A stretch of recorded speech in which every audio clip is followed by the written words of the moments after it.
Hello students, this is Sushil Kumar Sharma और आप देख रहे हैं मैथ्स मेरा जुनून। इसमें हम कहीं ना कहीं आज रियल नंबर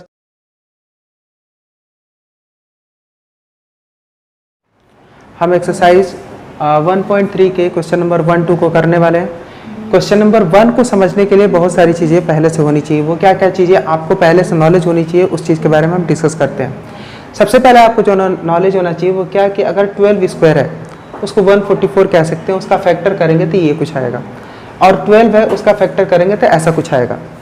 अब इसमें एक चीज़ देखिए, इसमें अगर ध्यान से देखोगे तो फैक्टर क्या है, 2 और 3 है मेनली। इसमें फैक्टर क्या है, 2 और 3, मतलब अगर प्राइम फैक्टर देखेंगे तो 2 और 3 है। तो क्या पॉइंट है कि 12 में 2 और 3 फैक्टर है, तो 12 स्क्वायर में भी 2 और 3 ही फैक्टर है। या ये भी कह सकते हो 12 स्क्वायर में 2 और 3 फैक्टर है तो 12 में भी केवल 2 ही प्राइम फैक्टर, 2 ही प्राइम नंबर आपको देखने को मिलेंगे, 2 और 3।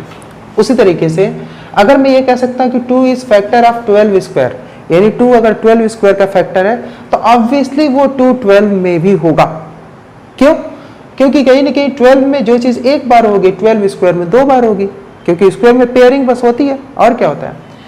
तो अब कहीं ना कहीं तीसरा पॉइंट हमें ये समझना है कि अगर इसी तरीके से इसको भी गौर करें कि 3 is factor of M square. M square कोई नंबर है मान के चलो, लेकिन अगर एम स्क्वायर का प्राइम फैक्टर अगर 3 आ रहा है तो ये तय है कि एम का भी प्राइम फैक्टर 3 आएगा, क्योंकि मैंने कहा कि जो वैल्यू एम में प्राइम फैक्टर जो एम में होगा वो एम स्क्वायर में उसका 2 टाइम होगा, यानी 2 बार वो वैल्यू होती है। यही तो होता है। तो इस तरीके से आपको ये बात तो समझ में आ गई होगी, यानी ये वाला पॉइंट समझना जरूरी था इस पार्ट को समझने के लिए, क्वेश्चन नंबर 1 को करने के लिए। दूसरी चीज 4n इज डिविजिबल बाय, अगर मैं आपसे पूछता हूं कि 4n किससे किससे डिवाइड हो सकता है, जहां पे n क्या है, n is an integer, n integer है। तो n अगर इंटीजर है तो सोचो यार 4 और n इंटीजर है तो समथिंग 7 हो सकता है, एक वैल्यू हम मान के चलते हैं कोई भी इंटीजर। अब मैं कहूंगा ये किससे डिवाइड हो सकता है, तो यार 2 से भी डिवाइड हो सकता है जो मुझे सीधा दिख रहा है, और किससे डिवाइड हो सकता है, तो ये कहीं ना कहीं 4 से भी डिवाइड हो सकता है, मुझे ये दिख रहा है।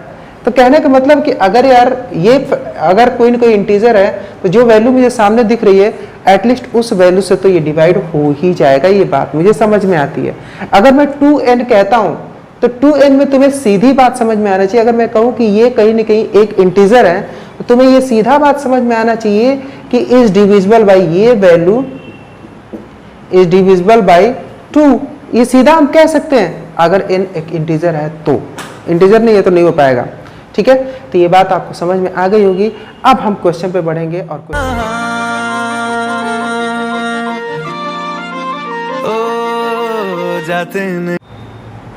अब हमारे पास एक्सरसाइज 1.3 का पहला क्वेश्चन है। क्वेश्चन ये है, prove that root 5 is an irrational number. इसको प्रूफ करने के लिए हम पिछले जो भी इंफॉर्मेशन पढ़े हैं उसका यूज करना होगा। कैसे, देखिए। तो सबसे पहले हम क्या करेंगे, लेट अस टेक, हम ऐसा लेते हैं, लेट अस टेक रूट, अब let us take to the contrary, मतलब कि ऐसा है नहीं लेकिन फिर भी हम ले रहे हैं। Let us take to the contrary, मतलब ऐसा है नहीं फिर भी ले रहे हैं, that root 5 is a rational number. हम ऐसा मान के चल रहे हैं रूट 5 एक रेशनल नंबर है। अरे तो रूट 5 एक रेशनल नंबर है तो क्या होगा, root 5 will be equal to p by q, where p and q are integers, जहां p और q इंटीजर होते हैं और q is not equal to 0, ये रेशनल नंबर में आप पढ़े हो। और साथ साथ में p एंड q आर को प्राइम, को प्राइम के बारे में इंफॉर्मेशन देनी होगी। तो पहले हम आपको एक बार ये समझाएंगे व्हाट इज को प्राइम, ये बात हमको अलग से आपको समझानी पड़ेगी। को प्राइम क्या होता है, तो आप ऐसे समझो कि ऐसा नंबर जिसके एक कॉमन प्राइम फैक्टर ना हो। जैसे कि अगर सोचो मैं 8 और 6 लेता हूँ, इन दोनों को 2 से हम डिवाइड करेंगे तो डिवाइड हो जाएगा, तो इसका कॉमन प्राइम फैक्टर क्या होगा, कॉमन प्राइम फैक्टर अगर आप देखोगे तो इसका 2 होगा। अगर मैं लिखता हूँ 7 और 9, इसका कॉमन प्राइम फैक्टर क्या होगा, 1 होगा। अगर मैं लेता हूँ 8 और 18, इसका कॉमन प्राइम फैक्टर क्या दिख रहा है आपको, 2। अगर मैं लेता हूँ 9 और 18, इसका कॉमन प्राइम फैक्टर क्या दिख रहा है, 3। आपको कॉमन प्राइम फैक्टर ये इतना दिख रहा है, लेकिन ये एक ऐसा नंबर है जिसका कॉमन प्राइम फैक्टर 1 दिख रहा है, और ऐसे कई सारे नंबर हैं जैसे 12 और 30, इसका कॉमन प्राइम फैक्टर 1 ही होगा। चूंकि 1 तो प्राइम फैक्टर होता ही नहीं है, मैं तो गलत कहा, मतलब इसका कोई कॉमन प्राइम फैक्टर है ही नहीं है। तो कॉमन प्राइम फैक्टर जब इसका है नहीं तो इसको को प्राइम कहेंगे, इसका कॉमन प्राइम फैक्टर है नहीं तो इसको को प्राइम कहेंगे, है ना। अब आप समझ सकते हो को प्राइम क्या हुआ। ऐसा एक मतलब कंडीशन को लॉक कर लिया, ये बहुत ज़्यादा जरूरी है कि इस कंडीशन को हम लॉक करके इस सवाल को करेंगे। अब हम स्क्वेयरिंग करेंगे, squaring both side, squaring both side, दोनों साइड का स्क्वेयरिंग करेंगे। तो √5 का स्क्वेयरिंग करेंगे तो क्या हो जाएगा, √5 का स्क्वेयरिंग करेंगे अगर हम यहाँ पे, तो क्या हो जाएगा p²/q²। √5 क्या बनेगा भाई, √5 बन जाएगा 5 = p²/q², जिसको हम p² = 5q² कह सकते हैं। अगर तुम ध्यान से देखो तो पहले जो मैंने तुम्हें सिखाया था उस हिसाब से अगर मैं कहूँ कि ये नंबर किससे डिविजिबल है तो 5 से डिविजिबल है। अब या अगर ये 5 से डिविजिबल है तो ऑब्वियसली ये नंबर भी 5 से डिविजिबल है। क्यों, क्योंकि इसके बराबर ये है। तो हम ये लिख सकते हैं कि 5 इज फैक्टर ऑफ p²। लेकिन हम जो पिछली लाइन सीखे थे उसके हिसाब से भी लिख सकते हैं 5 is a factor of, is also factor of p, यानी 5 जो है p का भी फैक्टर हो सकता है। अगर इस हिसाब से देख सकते हैं तो हम क्या लिख सकते हैं, p को p = 5n, p को हम 5n लिख सकते हैं, ठीक है ना। अगर p को हम 5n लिख सकते हैं तो इस हिसाब से हम इस चीज़ को और आगे देखेंगे। अब क्या करेंगे ना कि हम इसको इक्वेशन 1 बना देंगे। अगर इसको इक्वेशन 1 बना देते हैं, इसको नहीं, हम इसको इक्वेशन 1 बनाएंगे। कहाँ गया, ये इक्वेशन 1 बनेगा। अगर इसको इक्वेशन 1 बनाते हैं तो इसमें हम p की वैल्यू जो सपोज किए हैं वो रखने वाले हैं। यहाँ पे जो मैंने n लिख दिया है ना, ये n इंटीजर है। अगर मैंने n सपोज किया है तो ये n एक इंटीजर हमने लिया है, इस बात का ध्यान रखिएगा। तो अगर ये n एक इंटीजर है तो कहीं ना कहीं अब p = 5n तो हमने लिख ही दिया है, यहाँ पे पुट करते हैं। तो यहाँ पे जब भी पुट करेंगे तो put p = 5n in equation 1।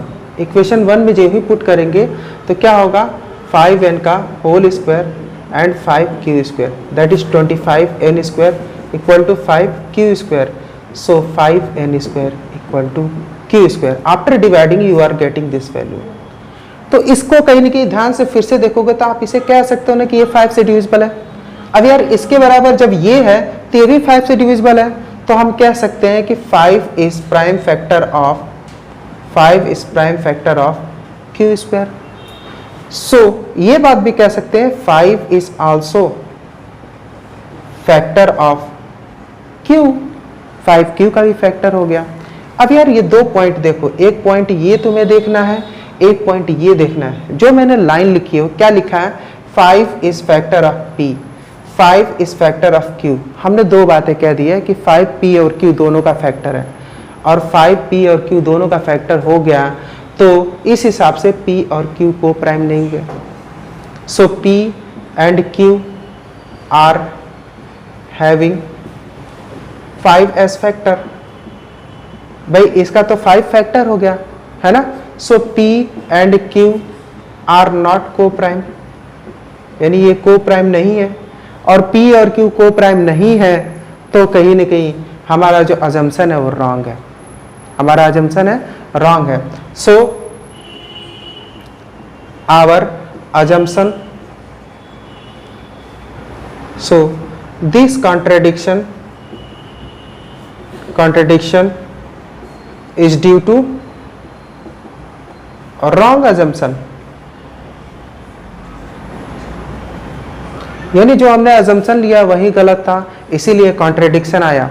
ये बात आपको समझ में आ गई कि जो हमने माना, हमने क्या माना, √5 इज अ रेशनल नंबर, और जब ये बात हमने माना तो contradiction आ गया, लास्ट में अजीब सा रिजल्ट आएगा। रिजल्ट क्या आएगा, अब भाई हम इसे रेशनल नंबर मान रहे हैं तो p और q को को प्राइम होना चाहिए, और लास्ट में रिजल्ट में दिखा रहा है कि को प्राइम नहीं है। तो कहीं ना कहीं ये अजम्पशन हमारा रॉन्ग हो गया। तो ये कहीं ना कहीं जो कॉन्ट्रेडिक्शन है इसका कारण है रॉन्ग अजम्पशन, और रॉन्ग अजम्पशन है तो करेक्ट अजम्पशन क्या है, then √5 is an irrational number, ये बात हम कह सकते हैं। कर चुके हैं इस एक्सरसाइज का। अब क्वेश्चन नंबर 2 पे आते हैं। क्वेश्चन नंबर 2 को प्रूफ करने के लिए बात तुम्हें समझनी होगी बच्चे कि क्वेश्चन नंबर 2 को प्रूफ करने के लिए कुछ बातें सपोज्ड होते हैं। यही चीज़ इस क्वेश्चन में डिफरेंस को पहले समझना है। यहाँ पे ऑलरेडी गिवन है, भले लिखा नहीं है लेकिन गिवन है, कुछ में लिखा होगा, स्टैंडर्ड क्वेश्चन है उसमें जरूर लिखा होगा गिवन √2, √3, √5 आर इर्रेशनल नंबर्स। ये सपोज्ड है तभी ये क्वेश्चन दिया जाता है। भाई कहने का मतलब ये जब क्लियर रहेगा तभी ना प्लस माइनस में क्या हिसाब किताब बनता है आप बताओगे। तो अब कहीं ना कहीं इसको सॉल्व करना है, इसका सोल्यूशन करना है। अब इसका सोल्यूशन करना है तो फिर कहीं ना कहीं 3 + 2 √5 क्या है ये जानने के लिए हम पहले इसे रेशनल नंबर मान लेते हैं। तो क्या रेशनल नंबर मानेंगे? Take 3 + 2 √5 = p/q। p/q में p and q are integers, p and q are integers and q is not equal to 0। p q integer है और q is not equal to 0। ये चीज़ हमें यहाँ से मिली। अब यहाँ से देखो यार 2 √5 हम लिखेंगे तो p/q -3 हो जाएगा। इसको अगर हम सॉल्व करेंगे और आगे तो 2 √5 = क्या होगा? q p - 3q। तो √5 = क्या होगा?